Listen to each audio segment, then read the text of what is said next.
the Women's Spirituality Group read this book a couple months ago. I think we finished it. It's called Untie the Strong Woman by Clarissa Pinkola Estes.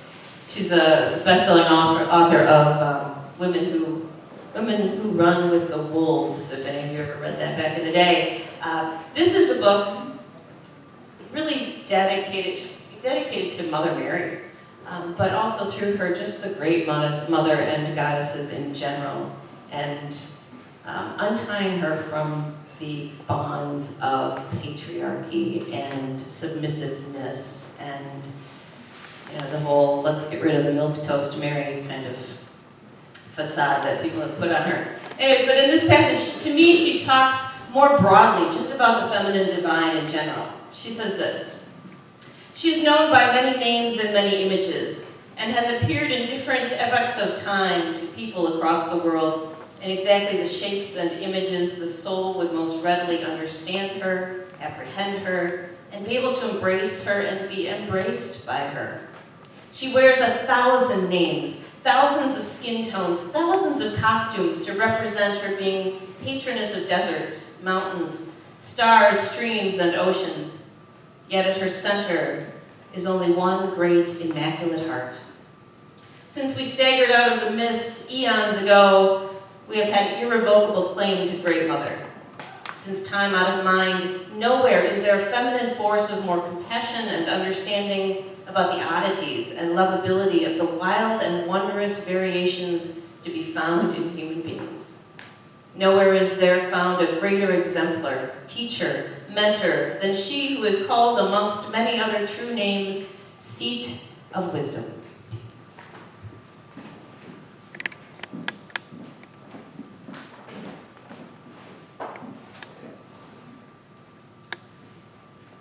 This is a reading from a Gnostic text, Thunder, Perfect Mind, which was found with the Nag Hammadi scrolls in Egypt. In the words of scholar Elaine Pagels of Princeton, Thunder, Perfect Mind is a marvelous, strange poem. It speaks in the voice of a feminine divine power, but one that unites all opposites. One that is not only speaking in women, but also in all people. One that speaks not only in citizens, but aliens, it says, in the poor and in the rich. It's a poem which sees the radiance of the divine in all aspects of human life, from the sordidness of the slums to the people of great wealth, from men to women to slaves. In that poem, the divine appears in every and the most unexpected forms. And here it is. I was sent forth from the power, and I have come to those who reflect upon me, and I have been found among those who seek after me. Look upon me, you who reflect upon me, and you hearers, hear me. You who are waiting for me, take me to yourselves, and do not banish me from your sight. And do not make your voice hate me, nor your hearing. Do not be ignorant of me anywhere or any time. Be on your guard. Do not be ignorant of me, for I am the first and the last. I am the honored one and the scorned one. I am the whore and the holy one. I am the wife and the virgin. I am the mother and the daughter. I am the knowledge of my inquiry and the finding of those who seek after me, and the command of those who ask of me, and the power of the powers in my knowledge of the angels who have been sent at my word, and of gods in their seasons by my counsel, and of spirits of every man who exists with me, and of women who dwell within me. I am the one who is honored and who is praised and who is despised scornfully. I am peace, and war has come because of me. And I am an alien and a citizen. I am the substance and the one who has no substance. For what is inside of you is what is outside of you. And the one who fashioned you on the outside is the one who shaped the inside of you. And what you see outside of you, you see inside of you. It is visible, and it is your garment. Hear me, you hearers, and learn of my words, you who know me. I am the hearing that is attainable to everything. I am the speech that cannot be grasped. I am the name of the sound and the sound of the name.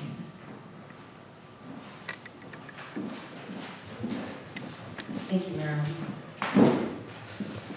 Would you pray with me?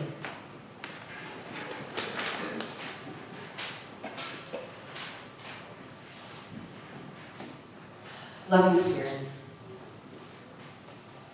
help us to open our hearts and our minds to your movement, flowing in and through and around each of us.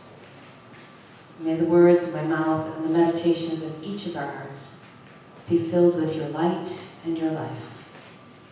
Amen. So in Nag Hammadi, Egypt in 1945, 13 codices were found from the Gnostic texts. Codices that had been buried in an earthenware pot in a cave for many, many centuries. Those codices, unfortunately, were hidden from the public eye for quite a number of years. They were kept private, they were shuttled around the globe. When they eventually became public, they opened a whole new insight into what early Christian communities looked like. And we've been talking for the last couple of weeks about the formation of those early Christian communities. And the misnomer for thousands of years was that these communities were sort of homogenous, that they kind of thought the same thing and taught the same thing.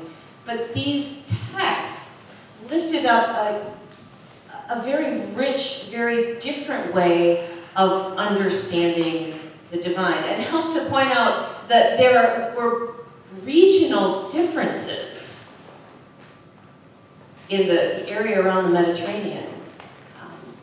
Different and diverse ways theologically and philosophically of understanding God and Jesus and the spiritual world in general. So these Gnostic texts, and we've talked about Gnostics before, they were much more mystical. Gnostics believed that you could have a one-on-one personal encounter, experience with God. Not just outside of you, but also within you. That was sort of a cutting-edge concept spiritually back then. And not only that, but the divine was often unashamedly portrayed as feminine. So as the years went by, the more orthodox, if you will, meaning, right belief, right thought, the more orthodox church fathers declared the Gnostics to be heretics. And they spoke out against them, and they wrote against them. And the texts that survived for those couple thousand years between then and now were mostly condemning the Gnostics and talking about how wrong they were and how awful they were. We assumed for many years that they were just this small radical group of people who got it wrong. The codices at Nag Hammadi said that this was a rich community, and not rich, wealthy, but a spiritually rich community that experienced a wonderful mystical closeness with the divine. A divine who was loving and compassionate and very often feminine.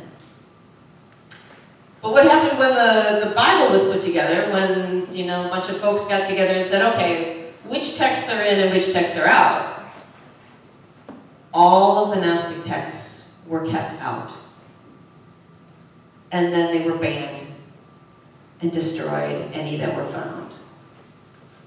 Of all of the early Christian sets of diverse thought, diverse theology, probably scholars guess we've lost 80% of what was originally written in those first decades, first couple hundred years after Jesus' ministry. And we were left with a very small piece of what it looked like. So to bring some of these back offers the opportunity to open our minds and open our thoughts to a greater diversity of spiritual thought. And we take what works and we leave what doesn't work. So on this day where we celebrate motherhood and mothers, I want to lift up again the great mother goddess. Whether we saw, and Clarissa Estes put it so succinctly, sort of, she has thousands of names from the beginning of time. She was Great Mother, she was Mother Mary, she was Our Lady, she was a Creatress, she was Isis, and Hokmah, and Shekinah, and so many other names that so many people have stepped on and squashed. And when that's happened, we've found that women's roles have often also been squashed. So in those first couple of decades after Jesus, women had a much greater role in early Christianity. I mean, Jesus literally lifted up their ability to be human being, to read and to learn and to preach and to be leaders and intricate parts of early communities. We have the examples of Lydia and Prisca, who were wealthy women who led house churches, who offered their homes, who supported the movement through their monetary donations. And then, as my seminary professors have said, every subsequent decade after Jesus died, the role of women went down and down and down until, the Catholic Church finally said no women can be ordained, no women on the chancel area, which, the front part of the church. Women were relegated to being wives and mothers. There were even some early church philosophers who said women didn't have souls. It's taken until really the last 50 to 60 years for some of that to begin to be reversed in the church. And the interesting thing is that it was just part of the culture early on. It was part of the diversity. There's nothing wrong with diversity when it comes to the divine. We can't put the divine in a nice little box and say, this is all we can believe about God. That's ridiculous. If my mind is big enough to wrap itself fully around God, then my God is too small. And so we need to open that back up. And so I keep trying to talk about these sorts of things, so we have an opportunity to learn and grow and think a little differently. This text of Thunder Perfect Mind was probably written in Cairo and Alexandria, in those big metropolitan cities where the goddess was not unheard of. And clearly she had an influence on Judaism and on these early Jesus movement texts. This is a beautiful, expansive poem, and what Marilyn read was just a small piece of it. And it points out that we can't put the divine in words. We can't put the divine in a box, and so it uses opposites to say, God is the goddess. She is scorned and she is loved. She is virgin and she is mother. She is citizen. She is alien. She is no substance and yet she is substance. It uses all of these things to say she's not any one thing, but she is everything. She's not in any one place, but she is in every place. And she is love and she is compassion.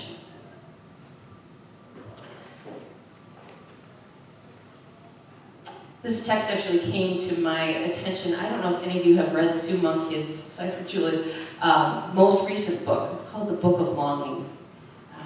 And she lifts up this text as part of that early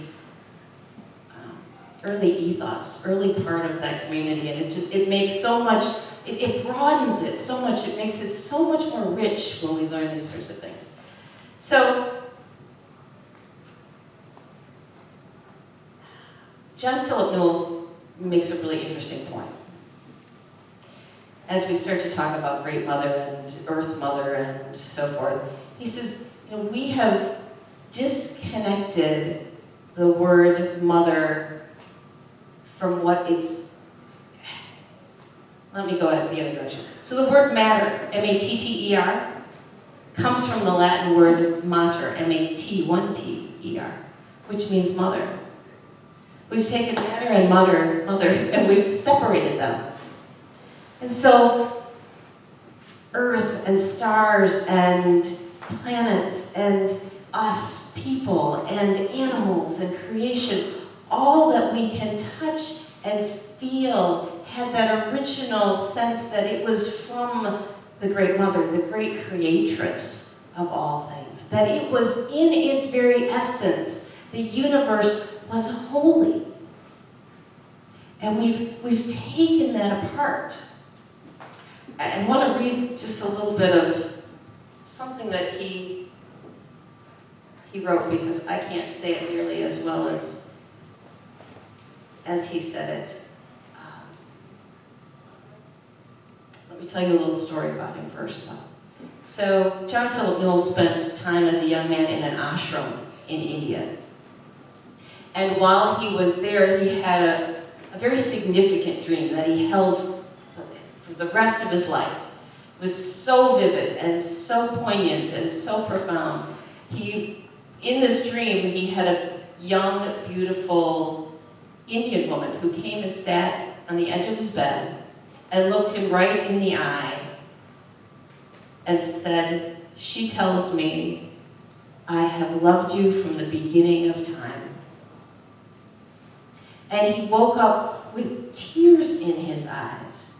This feeling of being loved from the beginning of time. And he said, he wasn't brought up in a nasty family or anything. He was brought up in a family where he felt loved and he felt blessed. And he was part of a religious tradition that had many symbols that communicated love. But somehow, deep inside of him, there was still a part of him that didn't feel loved in that deep, whole way, that no matter what you do, you will always be loved. And he felt that coming out of this dream. That and for him it was the Great Mother, loved him unconditionally, no matter what, from before the beginning of time until the very end of all it is. And isn't this what we also need to know? It's beyond a love that our friends and our family can give us. It's a love that says we are sacred, we are worthy. No matter what, we can lose absolutely everything and still know that we are held and loved. It's that kind of knowledge that can get us through any crisis, any difficulty, to know that we are not alone. So he says this: we may believe that there is a mater, M-A-T-E-R, or living matrix from which the universe has come, and that we should live justly and peacefully together on earth. Do we know, too, that the birthing presence at the heart of the universe is love? That the universe in its oneness is radically relational, and that it is not just a matter of knowing a law of unity, but a presence of unity.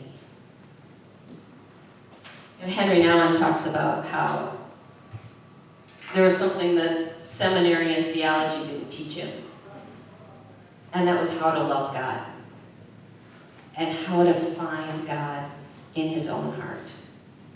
He said he had to go and live amongst physically and mentally disabled folks and care for them and spend time with them before he finally learned what that really meant. He said that community meant so much to him that when he would go out on very rare speaking engagements, once he started to live at large, when Henry went out on speaking engagements, he always took one of the community members with him to remind him of that connection to God, to remind him to keep it real and not to get caught up into his ego, to remind him to stay connected to the divine and to all of those around him. He said the community taught him to remember the first love. I think that's such a cool way of putting it. In John, Jesus says, love God as I loved you. The implication is that as I first loved you, as God has first loved us, as Great Mother, Mother Goddess has loved us from the beginning of time, the universal love, the birthing presence of love, that first love is for each of us. And Henry was drawn back to remember that first love, and he struggled significantly with a lot of questions and a lot of loneliness and a lot of personal loss and struggle as he eventually tried to reconcile being gay with having a relationship and being a priest and all of those sorts of things. But he was drawn to that first love.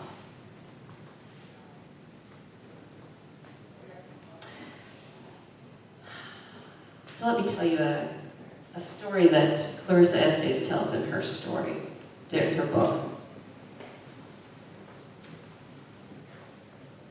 In northern Denver, and it's a true story, there's a small church called Our Lady of Guadalupe. How many of you know the story of Our Lady of Guadalupe? Okay. All right, really quick version of Our Lady of Guadalupe, okay? I was going to tell the kids this, and then you all would have got it. Now you get it here. Children, this is our story of Our Lady of Guadalupe. Like in the early 1500s, Juan Diego, who was a poor peasant man, was out walking the hills in Mexico. And he sees this glowing figure on a hill. And he walks to this glowing figure, and it's a figure of, it's Mother Mary. In all of her splendor, with stars on her cape and in her, hair thingy, veil, that one. And she tells him that she wants him to build a shrine for her on that hill, so that she has a place for her people to come and she can share her compassion and her great love with them. And so Juan Diego goes to the archbishop in what is now Mexico City and says, hey, I had this vision of Mary, and she says I'm supposed to build a shrine. And the bishop said, yeah, sure, prove it.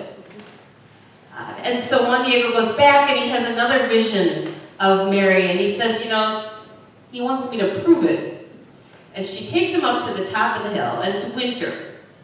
So there should be no roses, no flowers anywhere.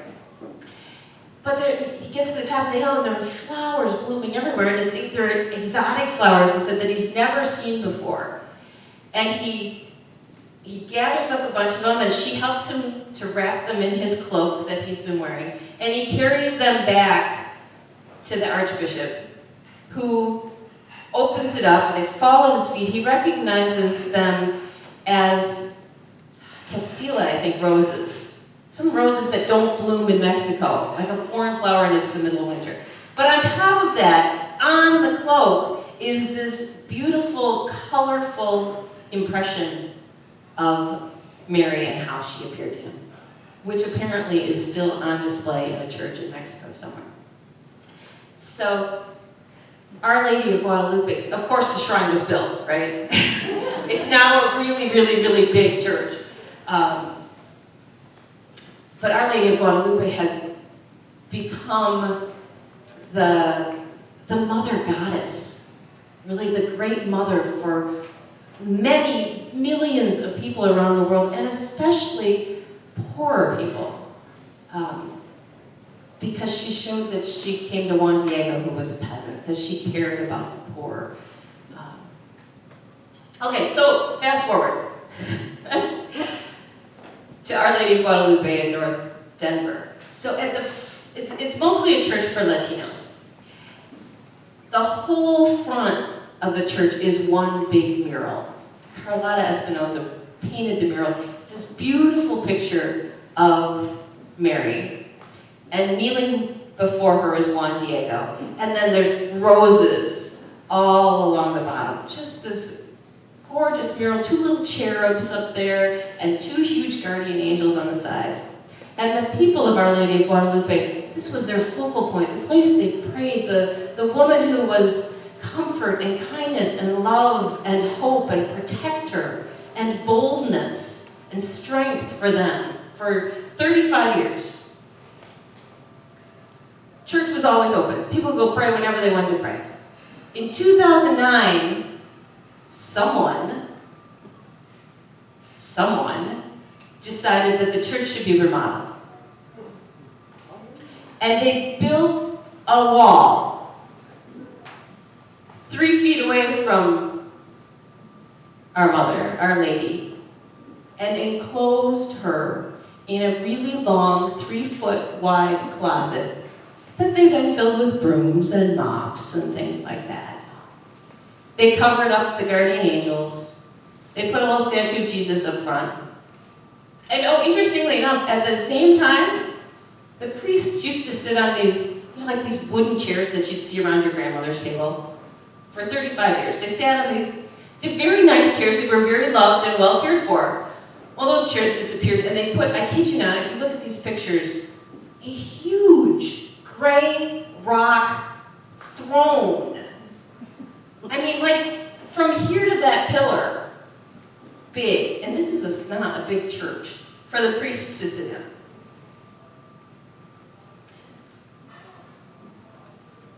Never got any explanation as to why this was done. Nobody would admit to approving it. It was done without anybody in the congregation knowing. The archbishop said, well, it's the priest's decision. The priest said, I've got the archbishop's backing. Nothing that could be done. The only possible explanation somebody offered was that someone complained that she was distracting from the real meaning of Christianity. To sort of back up that statement, so they did to back up that statement, there were women in white, as they called themselves, who would come and they would pray. So they opened the broom closet, right, on small, measly little hours when nobody could really get there. But women would pray outside the church, just wanting to get back to pray in front of this focal point who had been there for decades.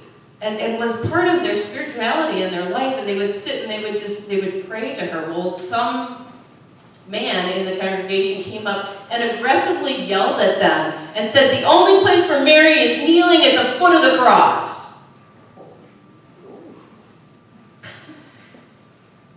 So we're 11 years now after the remodel in 2021.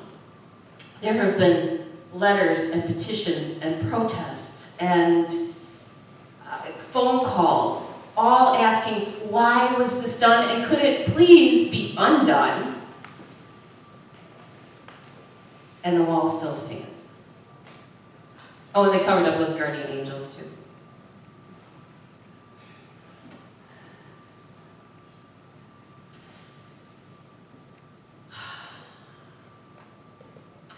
Great Mother, Our Lady, Creatress, Divine Spirit, however you want to understand the feminine side of God, has been walled off and buried or banned and burnt for so many, many, many years. And yet she is liberator, and she is strength, and she is power, and she is comfort and clarity and discernment and hope. It's time to get her out of the broom closet, folks, and bring her back. Not as an exclusive, and if, again, we have all kinds of different names and understandings of God, and some of ours don't even include an image, but sometimes it's nice to have something tangible to talk to or look at. It doesn't have to be only one image. It can be whatever image touches you. And on this Mother's Day, when so many of us in the world may be struggling with this day, for the many, many mothers who have lost children, like Sue's friends, and the many more who have lost children, or are estranged from their children, or are worried about where their kids are right now and if they're safe. And for the many children, young and old, who have lost their mothers in one way or another, or who had mothers who were abusive or neglectful or absent. Perhaps somewhat redeeming might be the great mother who is always present, always loving, always right there for each one of us, in whatever way we need. Amen.